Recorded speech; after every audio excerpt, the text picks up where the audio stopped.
On February 2023, the long-awaited inquiry of the treatment and experiences of Innu in the child protection system began in Shashatche, Labrador. The Innu say displaced youth in provincial care have lost their language and culture, and 3 youths have died by suicide. The final report is expected September 2024. Elder Elizabeth Panache summed it all up this way. For a long time, Innu have suffered. Also in the region was the 40th Labrador Winter Games, held every 3 years in Happy Valley, Goose Bay, with over 500 athletes and 600 volunteers, featuring traditional games such as the dog sled race, a family tradition for Kayla Williams.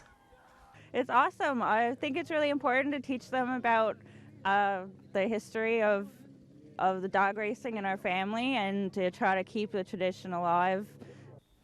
Later in the summer, Jabukduk, Mi'kmaq for Halifax, and the Millbrook First Nation hosted the 10th North American Indigenous Games, welcoming over 5,000 athletes and volunteers from over 700 Indigenous nations, competing in 16 sports at 21 venues held over 7 days.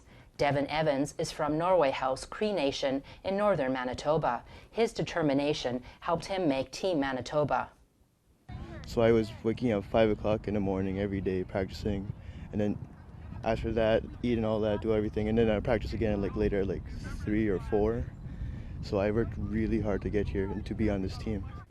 The next NAG will be hosted in Calgary in 2027. Spring in Nova Scotia and New Brunswick is elver season. Elvers, known as baby eels, can be worth up to $5,000 a kilogram. Last April, the Department of Fisheries and Oceans shut down the lucrative fishery due to the violence and unrest. Adam Newell is from the Passamaquoddy Nation, known as Sabayak, located in the state of Maine. He says treaties take precedence over colonial laws as stated in the 17th century peace and friendship treaties. But we have to continue this fight because our people died for it. Our ancestors fought and died for this, for us here today.